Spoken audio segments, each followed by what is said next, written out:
तर मित्रांनो, आज आपला बिर्याणी करायचा प्लॅन ठरलेला आहे. यासाठी आपण कांदा आणि टमॅटो कापून घेतलेला आहे. तर आता आपण तेल गरम केलेलं आहे, ज्यात आपण कांदा टाकून ब्राऊन होईपर्यंत भाजून घेऊ. भाजून घेतल्यानंतर आपण त्यात 4-5 हिरव्या मिरच्या टाकून घेऊ. हिरव्या मिरच्या टाकल्यानंतर आपण त्यात टमॅटो व चवीनुसार मीठ टाकून घेऊ. मीठ टाकून घेतल्यानंतर त्याला एक 5 मिनटं हलवून घेऊ. हलवून घेतल्यानंतर आपण त्यात बारीक अद्रक लसूणची पेस्ट टाकून घेऊ. अद्रक लसूणची पेस्ट टाकून झाल्यानंतर आपण त्यात एक 5-6 प्रकारचे मसाले टाकून घेऊ.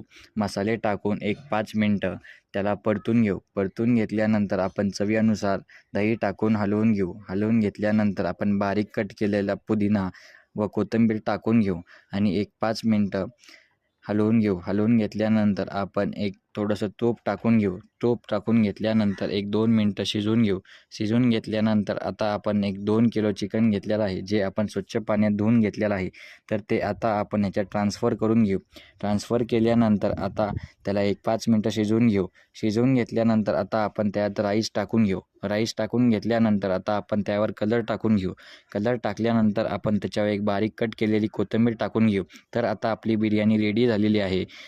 जर तुम्हाला हा व्हिडिओ आवडला असेल तर लाईक करा, शेअर करा आणि सबस्क्राईब करा आणि हा शेवटचा रिव्ह्यूसुद्धा नक्की ऐका. बिर्याणी कशी आली? छान छान.